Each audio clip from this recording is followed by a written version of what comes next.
সবার আগে যাচ্ছে বলরাম দাদা। এখন এই জায়গাতে সবার প্রথমে যাচ্ছে কি বলরাম।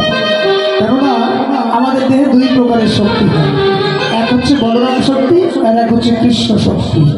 বলরাম শক্তিকে নিয়ন্ত্রণ না করলে কৃষ্ণ ভজন হয়। যেখানে বলরাম শক্তি প্রকট হবে সেখানে প্রলয় হবে, আর যেখানে প্রলয় সেখানে কৃষ্ণ ভক্তি থাকতে পারে না।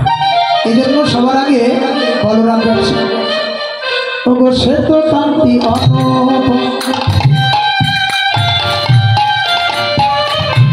আগে ভাই বলো, আর সে কান্তি আগে ভাই বলো, আরো শিশু চলে দাহিনী বাম, আরো শিশু চলে দাহিনী বাম,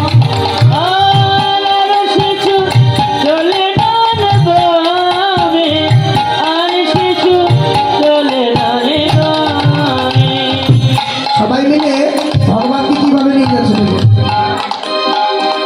শ্রীদাম সুদাম সাথে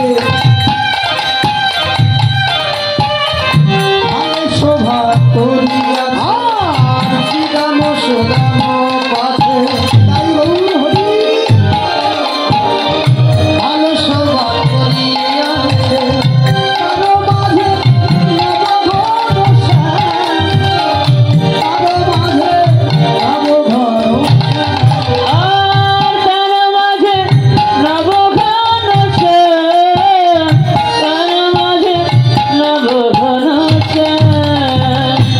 সবাই মিলে ভগবান শ্রী গোবিন্দকে মাঝখানে নিয়ে যখন যাচ্ছে, ওইদিকে গোবিন্দের লীলাটা দর্শন করছিলেন দেবতারা। আপনারা যেমন লীলা স্মরণ করছেন, সেরকম দেবতারাও গোবিন্দের লীলাটা দেবলোক থেকে দর্শন করছে। ভগবে বক্ষুরের রেণু ঘটবাদের শিখাবেনু, কত চলি করি কত রঙে। যখন গাভীরা জোরে জোরে নাচতে নাচতে চলে যাচ্ছে, গাভীদের খুনের আঘাতে যে ধূলিকণাগুলো উড়ে যাচ্ছে, সেই ধূলিকণাগুলোর দিকে তাকিয়ে দেবতারা করজোড়ে মিনতি করে বলছে, হে গোবিন্দ, তোমার গাভীগণকে বলো আরো একটু আনন্দে নৃত্য করতে। গোবিন্দ হে, একমাত্র মনুষ্য কুলে তোমায় যত সহজে লাভ করা যায়, এই দেবলোকে এই দেবগুলো তো তোমায় এত সহজে পাওয়া যায় না। দেবতারা পর্যন্ত মানুষগুলো জন্ম পাওয়ার জন্য দুটি নয়ন জলে কাটছে, তাই এই জন্মকে বলা হয় দেব দুর্লভ মনুষ্য জন্ম। ভগবান শ্রী গোবিন্দ যখন আপন ঘরে ফিরছে, অট্টালিকা থেকে শ্রীমতী রাধারানী গোবিন্দের আশা পথে নয়নদিন তাকিয়ে আছে। ভগবান শ্রী গোবিন্দের আশার বার্তা জানতে পেরে রাধারানী ডেকে ডেকে বলছে, ললিতা ওরে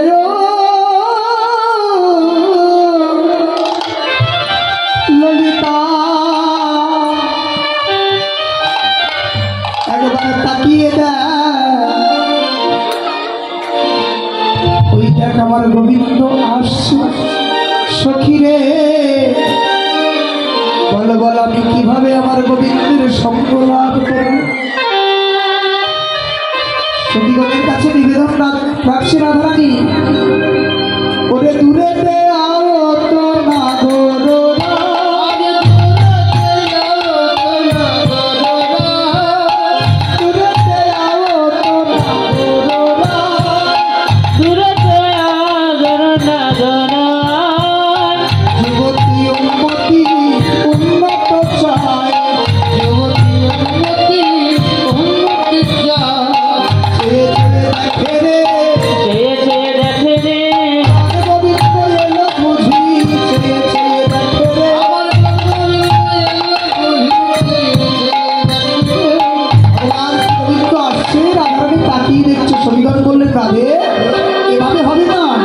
অট্টালিকা থেকে কখনো গোবিন্দের চরণ পাওয়া যায় না।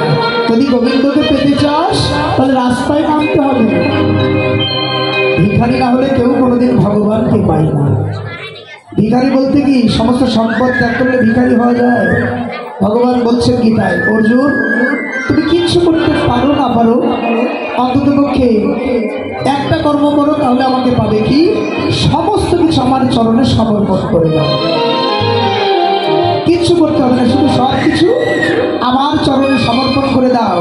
এই সংসার মনে রাখবে না তোমার নয়, কৃষ্ণের সংসার মনে করে যদি সমস্ত বিষয় বাসনা সব কিছু গোবিন্দের চরণে সমর্পণ করা যায়, তবে ভগবানের চরণ লাভ হবে, ইতে কোনো সন্দেহ নাই।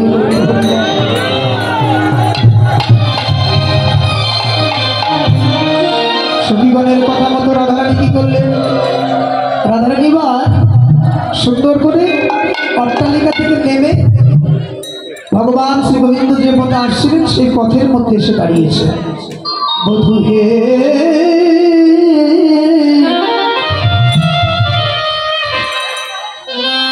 ওই না বেশে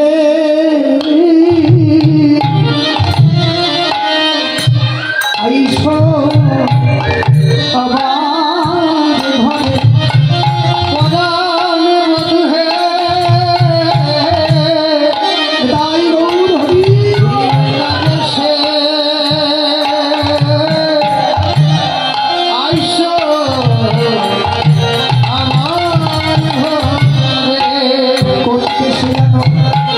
যেই বেশ দর্শনে যদি যোগ ভুলে, যেই বেশ দর্শন করে কত মানের মান গেল, কত জ্ঞানীর জ্ঞান গেল।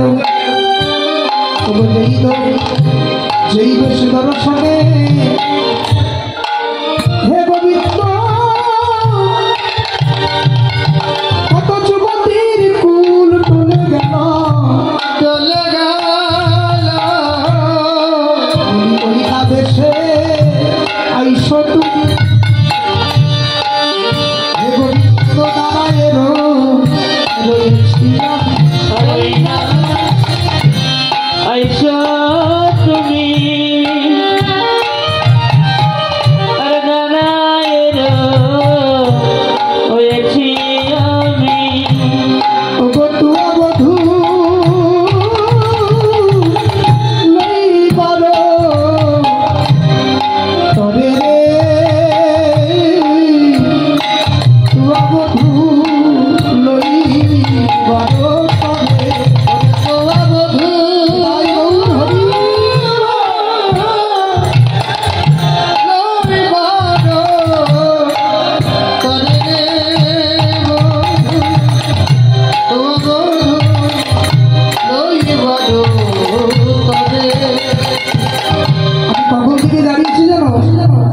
রবি যখন বৈশে পাঠে আর রবি যখন বৈশে পাঠে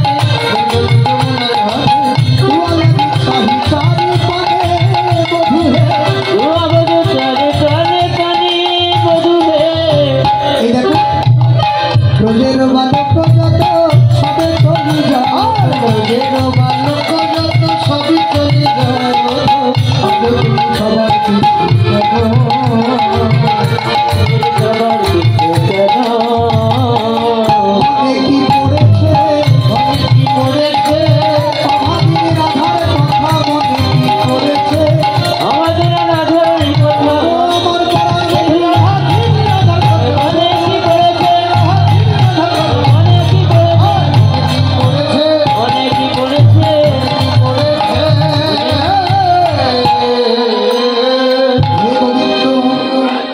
একবার নিজের পানে তাকিয়ে দেখো, চঞ্চল ধবলি সনে কত না হেঁটেছ বলে, চাঁদ ববি দিয়েছে শুকাইয়া, আমার মন্দিরে যাইয়া কর্পূর তাম্বুল খাইয়া, আমি শো করো তাহা গাইয়া।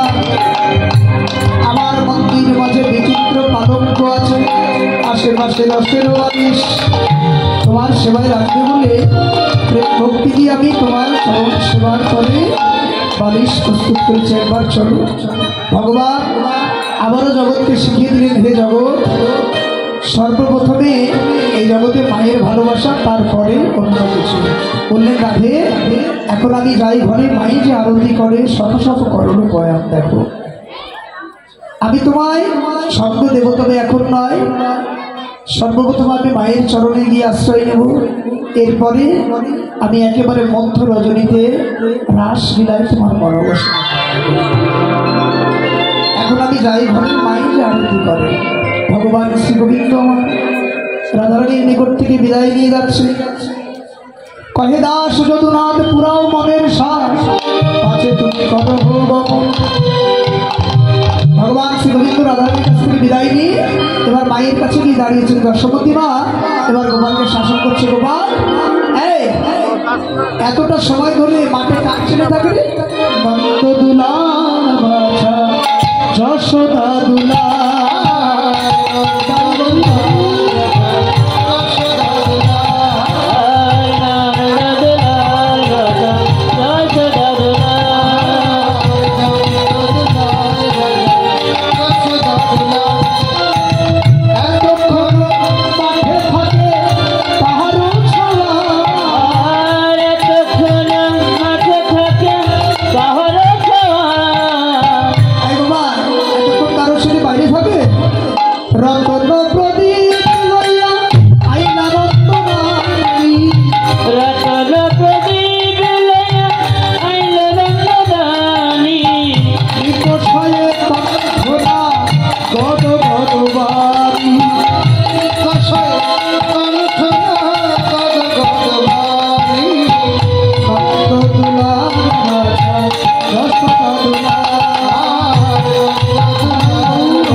করে দিলে ফাইবার ধূপ দ্বীপ নিয়ে এসে ভগবান শ্রী গোপালকে আরতি করে ঘরে চলে যাচ্ছে। বাইরের সবাই কোনো ধরি ধন্যবাদ।